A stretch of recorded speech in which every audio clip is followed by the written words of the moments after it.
Kapuso paglaptas ang peke nga 1,000 peso polymer banknote ginakabalakan sang Bangko Sentral ng Pilipinas. Publiko ginapahalong sa peke nga kwarta ilabi na subong nga holiday season. Halong mga managbuligya mas alerto na sa pagsekyar sa mga bato nga kwarta. Nakatutok John Sala.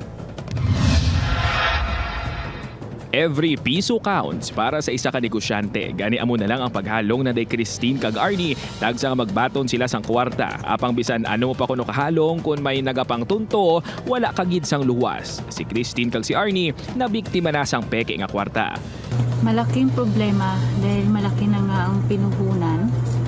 Tapos malalaman mo pang peke ang ibinayad sa iyo. Nabigyan mo na nga ng item, nasuklian pa. Ikakalugi ko pa. Kaya ingat po tayo sa mga tinatanggap po nating pera. Suriin po natin ng mabuti para hindi po tayo mabiktima. Naka-alerto ang Bangko Sentral ng Pilipinas sa paglaptas ang peke nga banknotes, partikular ng bag-o nga 1,000 piso polymer banknote. Bangod bag-o lang nga nag-circulate ang nasambit nga kwarta, mas mabudlay para sa mga negosyante, pati man sa mga manugbakal nga mahibaluan ang lehitimo sa peke. Suno sa Bangko Sentral ng Pilipinas, panumdumon lang ang look, feel, tilt. Uko ng himutaran sang maayo kung kompleto ang mga palatandaan, kaangay nilang sang clear, vertical kag sampakita window. Ang naka-emboss nga imahen sang Philippine Eagle, ang serial number nga naka-imprenta kag ang tactile dots o ng mga pintok nga mabatsyagan sa ibabaw nga bahin sa kwarta.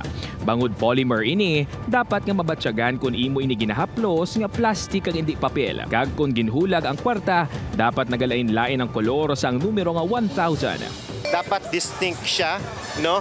Kapag medyo dull na siya, medyo hindi siya clear, yung distinctness ng pera hindi gaano kaganda, so magduda na tayo. Sa kabudlay sang kabuhi subong, si Manang Zinaida naga-alerto na kuno antes nga magbaton sang kwarta. Ilabi na bangod gamay lang ang ginakita sini, hindi pwede kuno nga mabiktima ini sang peke nga kwarta. Ano lang kabudlay para sa atong mga negosyante? Subong holiday season, suno sa BSP, lauman ang mas madamo nga peke nga kwarta. Gani pag-aligmat ang ila panawagan sa publiko. Lalo na sa mga kapaskuhan and in holidays, doon sa mga yung medyo dasig yung mga transactions, maging tayo, alerto sa mga possible na counterfeit. Upuan kay Hans Desierto, John Sala.